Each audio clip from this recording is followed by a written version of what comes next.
Learning objectives.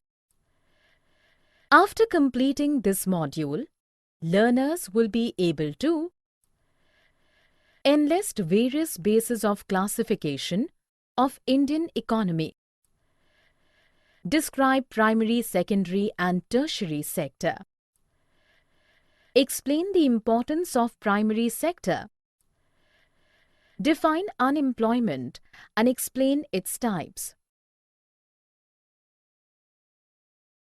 Classification. Sectors of the Indian economy. There exist several economic activities in an economy, some producing goods, some producing services, etc. Three types of classification are primary, secondary, and tertiary sectors. Organized and unorganized sectors. Private and public sectors. Classification based on the nature of economic activities involved. Primary sector. When production is undertaken by directly using natural resources, it is termed as primary sector. Example: cotton cultivation, mining, fishing, etc. Primary sector is also called agriculture and related sector. Primary sector is known as primary because products of this sector are the base for all the products further made. Secondary sector. Secondary sector covers activities in which natural products are changed into other forms. Manufacturing is usually done by the use of machines, that is, industrial activity is involved. Therefore, secondary sector is also called industrial sector. Example: making sugar from sugarcane, using cotton fiber to spin yarn, etc. Tertiary sector. Tertiary sector does not produce goods, but instead produces services. Services are activities that help in the functioning and development of primary and secondary sectors.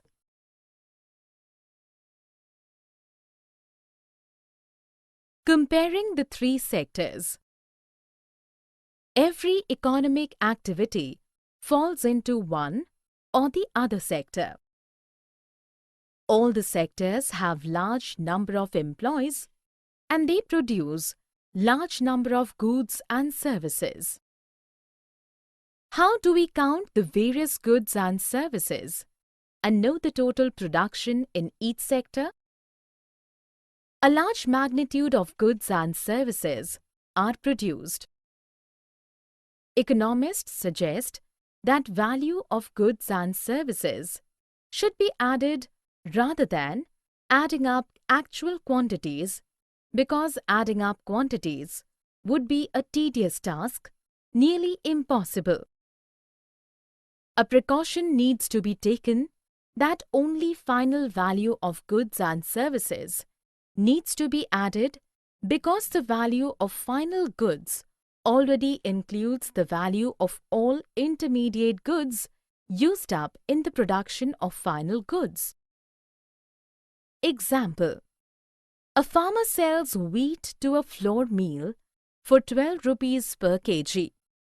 Mill grinds wheat and sells flour at 18 rupees per kg to the bread company, which uses flour, sugar, oil, etc. to make breads, which it sells for 25 rupees per packet. Breads are final goods. Intermediate goods are completely used in production of final goods. Final good produced already includes the value of all intermediate goods and services that is used in its making. In the similar way, In the production of wheat and sugar, value of all intermediate goods has been included. If value of every good is to be added, we will end up adding the same value multiple times, called the problem of double counting. The value of final goods and services produced in each sector in a particular year gives the total production of the sector for that year. Gross domestic product. If we add them, we get the total production within a country in a year. It is called the gross domestic product or GDP. GDP shows the size of the economy. Higher the GDP, bigger the economy. The work of calculating GDP in India is done by Central Government Ministry. Historical change in sectors. In the initial stages of development, primary sector emerged as the most important sector of economic activity. As farming methods began to change, the agricultural sector started to prosper by producing much more food than before. Many people took up other activities. The number of traders and craftsmen increased and buying and selling activities increased in many folds. Over a long time, especially because new methods of manufacturing came up, factories come up and started expanding. The secondary sector becomes the most important sector that is dominant in total production and employment. In the past 100 years, there has been a further shift from secondary to tertiary sectors. Most people are now involved in the tertiary sector. IT sector jobs pay high salaries, thus leading to a greater value addition in the economy, making tertiary sector the biggest contributor in the GDP. Why the tertiary sector becoming so important in India? A study of graphs reveals the rising importance of tertiary sector in production. In 2013, it has emerged as the largest contributor to GDP, replacing the agricultural sector. Reasons why the tertiary sector becoming so important in India. Hospitals, banks, schools, etc. are required in every country. In developing countries, the expansion of basic services leads to expansion of tertiary sector production and value addition. Development of agricultural and industrial sectors leads to improvement and expansion of services. As levels of income increase, certain sections of people start demanding more than just basic services, such as tourism, shopping malls, food joints, etc. Thus, demanding more and high-quality services, increasing the value addition of tertiary sector.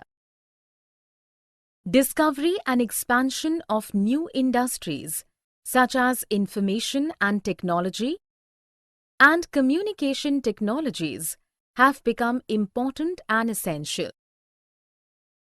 Where are most people employed? Most people are still employed in the agricultural sector, whereas the tertiary sector is the biggest contributor to GDP. Why didn't a similar shift happen in case of employment? It's because not enough jobs were created in secondary and tertiary sectors. From 1973 to 2012, even though industrial production and tertiary sector production went up by 9 and 14 times respectively, employment went up by only 2.5 times and 3 times respectively. The primary sector continues to be the largest employer even now because less jobs were created in the secondary and tertiary sectors. This means that there are more people in agriculture than required.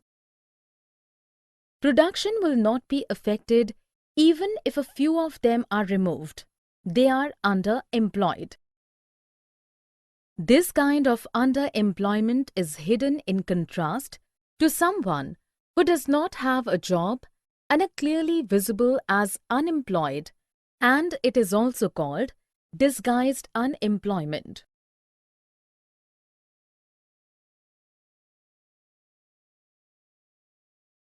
Unemployment. When an individual has the ability and willingness to work, but still he has no job, this condition is known as unemployment. Types of unemployment: disguised unemployment, seasonal unemployment, cyclic unemployment, visible unemployment. Seasonal unemployment. In the agricultural sector, farmers remain unemployed between the sowing and harvesting period. Cyclic unemployment. It depends upon the fluctuation of demand and supply in the market. The demand for umbrellas increases during the rainy season while falls during the other seasons. Hence, the umbrella makers remain cyclical unemployed.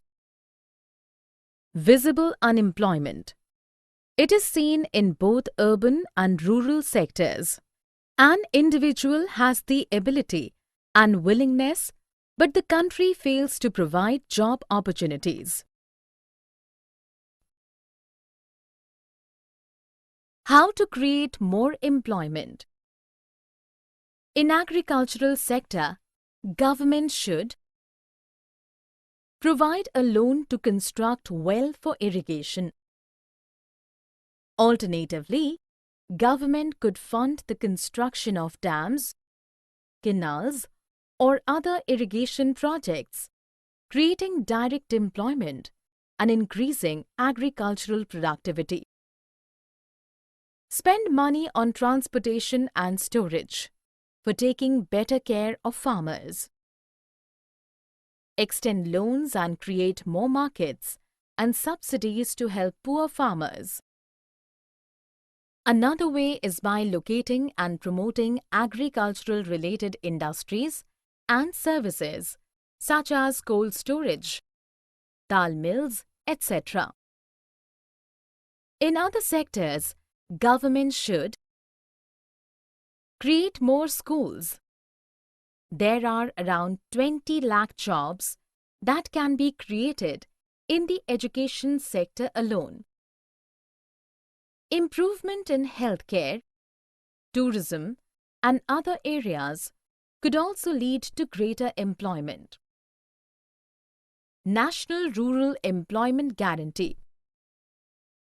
The central government made a law called the National Rural Employment Guarantee Act, 2005, NREGA, implementing the right to work enshrined in the Constitution as one of the directive principles of state policy, Article 41. Under NREGA, all those who are able to and are in need of work are guaranteed 100 days of employment in a year by the government. If the government fails in its duty to provide employment, it will give unemployment allowance to the people. Classification on basis of ownership and organization. Classification on the basis of organization of economic activity. Organized sector, unorganized sector. Organized sector. It covers those enterprises or place of work where the terms of employment are regular and people have assured work. They are registered by the government. They abide by laws of the government. For example, Factories Act, Minimum Wages Act. Unorganized sector. They are small and scattered units. They are outside the control of government and do not follow rules and regulations. Jobs are low paid and irregular. Employment is not secure with no benefits. The workers of unorganized sector also face social discrimination. Protection and support to the unorganized sector workers is necessary for both economic and social development. Classification on the basis of ownership.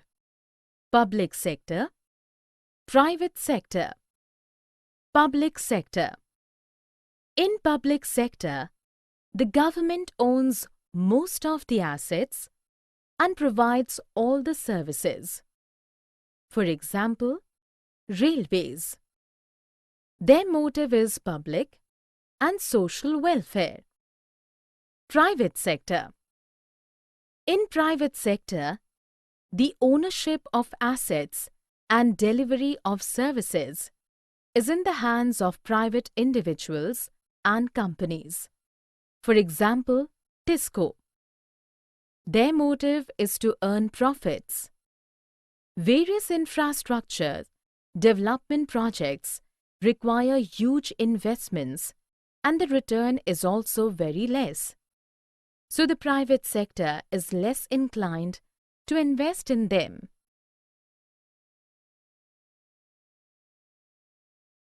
Summary. Let us summarize what we have learned. Primary sector. When we produce a good by exploiting natural resources, it is an activity of the primary sector, also known as agriculture and related sector. Secondary sector. Natural products are changed into others forms through ways of manufacturing, and it is also known as industrial sector. Tertiary sector.